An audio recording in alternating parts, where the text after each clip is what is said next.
स्वागत है दर्शकों। आज हम स्वास्थ्य संबंधी विषय पर बात करेंगे। वो है ओरल कैविटी की बीमारियां, अर्थात जो मुंह का भीतरी हिस्सा है उसमें कौन कौन सी बीमारियां होती हैं और उसका क्या बचाव है, विशेषतः घरेलू उपचार क्या होगा, उसके बारे में बात होगी। जैसे कि आप जानते हैं, हम में से कई लोग अभी भी अपने परिवार में, निकट संबंधियों में अपने बड़े बूढ़ों की तारीफ करने से बहुत गर्व महसूस करते हैं।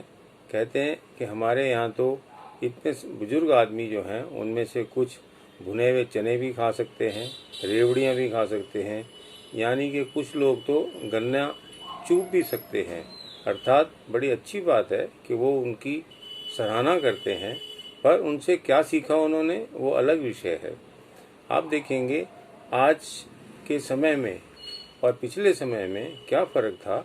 पहले लोग अधिकांशतः मीठा जो है, आज प्रकार की जो कैंडीज़ हैं, मीठी टॉफ़ियाँ हैं, चाय है या तंबाकू है या कॉफ़ी है, इन सब चीज़ों का उपयोग कम करते थे। उनके जो दांत साफ करने का साधन थे उसके अंदर कुछ ऐसी चीज़ें थी जो नमकीन, कुछ घर मिली हुई, जैसे सरसों का तेल है उसमें नमक मिला के करते थे। इसके अलावा जो कड़वी जो दातुनें होती थीं, जैसे नीम की दातुन है, डेक की दातुन है और कनेर की है, यहाँ तक कि जो दंदासा जिसको बोलते हैं, जो एक सुंदरता का प्रतीक था, एक कॉस्मेटिक के रूप में भी इस्तेमाल करते थे, इन सब चीज़ों का अधिक प्रयोग करते थे।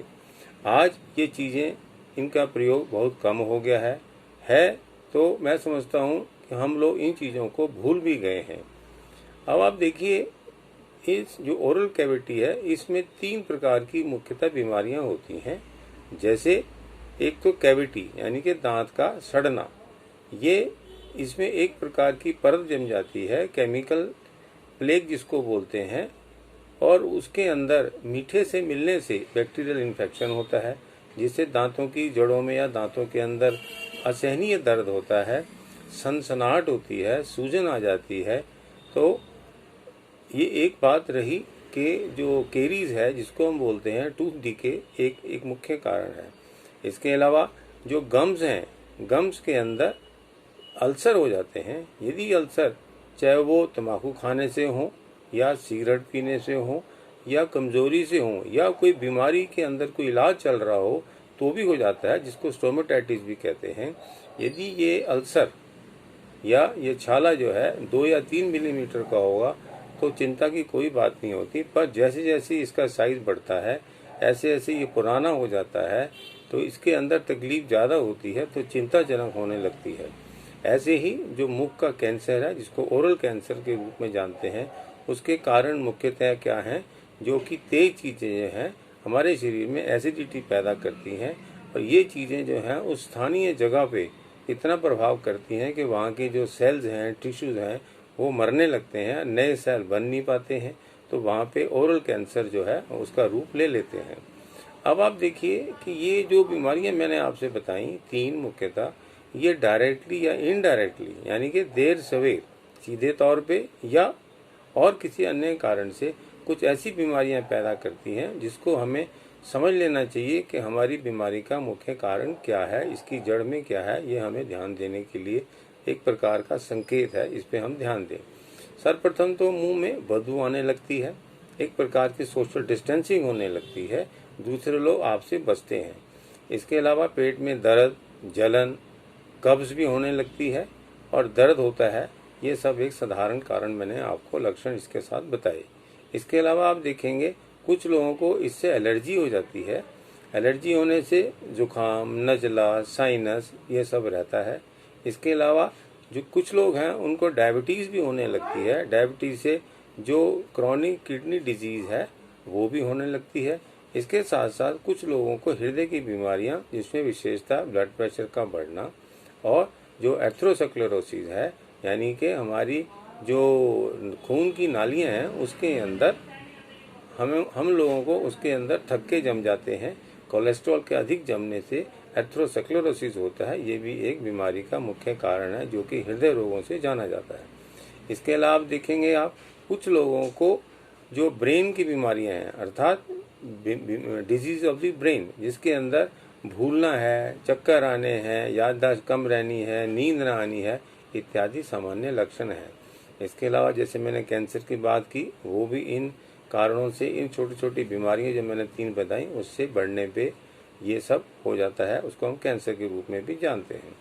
अब रही बात है कि जो पहले की बनिस्बत आज की डेट में हम लोग क्या करेंगे, तो ऐसा कोई बीच का रास्ता होना चाहिए कि हमारे दांत भी मजबूत रहें और हमें बीमारियां भी ना हो और हमारा खर्चा भी कम हो।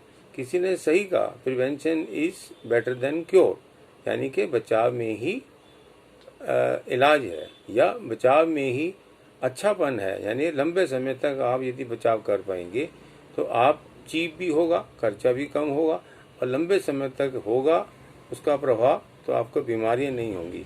तो 3 प्रकार से आप समझिए, prevention is better than cure, cheaper और mostly good, whether it is of greater time, बहुत समय तक रहे। तो आप 3 चीजें जो है इसका हम फायदा उठा सकते हैं।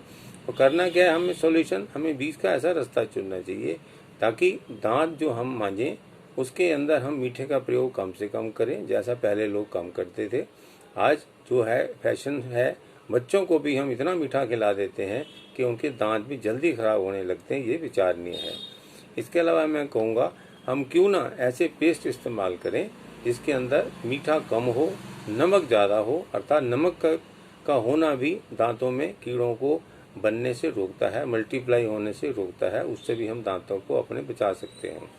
इसके अलावा आप देखिए, एक मेरा आपसे कहना है, लोग कहते हैं 2 बार ब्रश करना चाहिए, खासकर रात को डिनर के बाद। इसमें मैं अपना आपको एक प्रकार से कुछ संदेश देना चाहूँगा।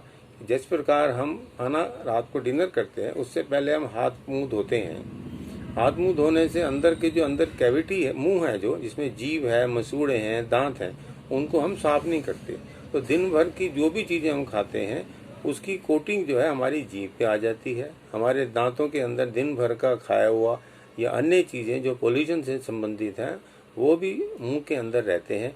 तो मैं समझता हूँ कि खाना खाने से पहले दांतों की सफाई ज़रूरी है।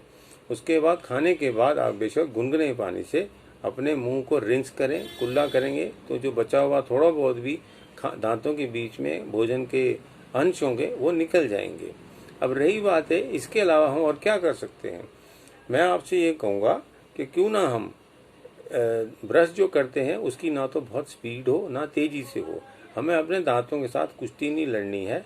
चौथी बात ये कि आप जो ब्रश करते हैं उसको आप अधिक से अधिक 3 या 4 महीने तक चलाएं और चेंज कर दें अपने ब्रश को। ब्रश जो आप चेंज करेंगे या ब्रश आप इस्तेमाल करते हैं उसका चयन ठीक होना चाहिए। उसके जो ब्रिसल्स हैं बहुत सॉफ्ट होने चाहिए, नरम होने चाहिए, ताकि आपको दोनों दांतों के बीच में से जो भोजन के अंश हैं उनको निकालना है। इसके अलावा एक बात अवश्य ध्यान रखिए कि जीभ आपको जरूर साफ करनी चाहिए किसी भी तरीके, चाहे ब्रश से करें या जो जीभ साफ करने की एक आती है पत्ती, उससे भी आप साफ कर सकते हैं। अब रही बात हम क्या ऐसा खाएं, आप बेशक एनिमल जो आप जो है फ्लोराइड युक्त ऐसा पेस्ट लें, नमक थोड़ा उसमें हो, मीठा उसमें कम से कम हो, ये ध्यान दें। इसके अलावा आप दांतों की सफाई के लिए कोई भी ऐसा एंटीसेप्टिक लोशन जो है उसका प्रयोग करेंगे। रही बात है कि पुराने लोग क्या करते थे, मैंने आपको बताया। इसके अलावा आज की डेट में हम सरसों का तेल तो नहीं लगा नहीं सकते क्योंकि ये फैशन में नहीं है, बहुत लोग तो जानते भी नहीं है। ये बेशक जरूर जानते हैं कि हमारे बुजुर्गों के दांत मजबूत थे, पर उन्होंने कैसे इसको मेंटेन किया ताकि ना उनकी निगाह खराब हुई, दांत उनके मजबूत रहे, इसका भी हमें रास्ता ढूंढना चाहिए। तो मैं आपसे सिंपल ये कहूँगा कि आप त्रिफले का जो पाउडर है, बेशक आप कोई भी पेस्ट करें, लेकिन आप त्रिफले के पाउडर को अपनी उंगली पे लगा के अंत में दांतों के ऊपर अच्छी तरह से मलें, इससे भी आपको बहुत लाभ मिलेगा।